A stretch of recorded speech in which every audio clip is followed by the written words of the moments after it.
PPR pipe nga gimangagan. Ngano kaha mo na tong tubagon karon. Kung kursunada ka sa atong video, humana hantod sa mahuman. Kini akong paraan mga goy para dili na ka magputol og tubo.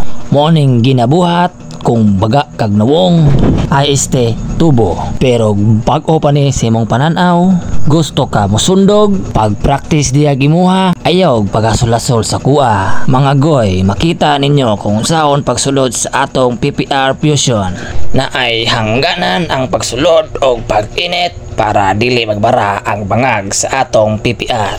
Ang gamit na to nga PPR kay 1 media ang diameter og naay kabag-on nga 1 cm og nagbutang tag masking tape para timailhan nga hanto diha tama natong sulod para di magbara ang sulod sa PPR.